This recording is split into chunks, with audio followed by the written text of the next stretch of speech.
4 February 2016 दिवसभरात सुमारे 4417 दुचाकीस्वारांवर कारवाई, 4,67,900 रुपये दंडाची वसुली।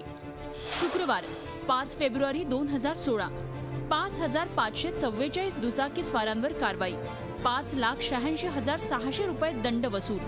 शनिवार 6 फेब्रुवारी 1,585 जणांवर कारवाई, 1,60,000 दंड वसूल।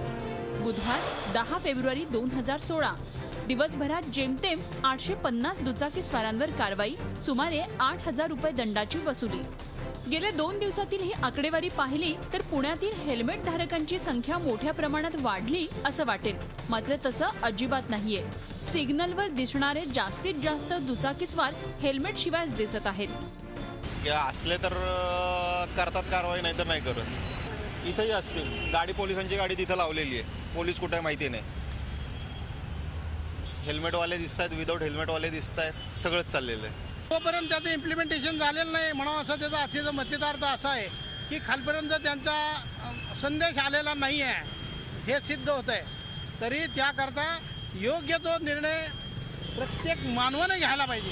कायद्यानं काय, कायदा हा सगळ्या ठिकाणी आहे, आपण पाळणं न पाळणं आपल्या हातात आहे। आपल्या सिक्युरिटी करता आपण स्वतः पाळणं गरजेचं आहे।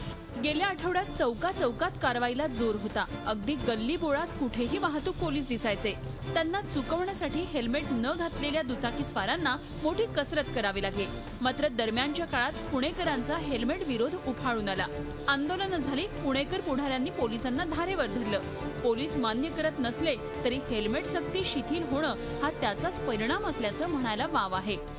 एकतर कारवाई होणं आवश्यक आहे, जी आम्ही करत आहोत, आणि अवेअरनेस होणं आवश्यक आहे, तेही आम्ही करत आहोत।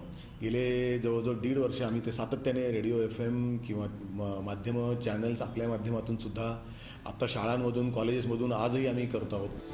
कुठलीही मोहीम ही ठराविक काळापुरती असते हे मान्य, मात्र सुरक्षित वाहतुकीसाठी हेल्मेटचा वापर ही सक्ती करावी लागते हे विशेष।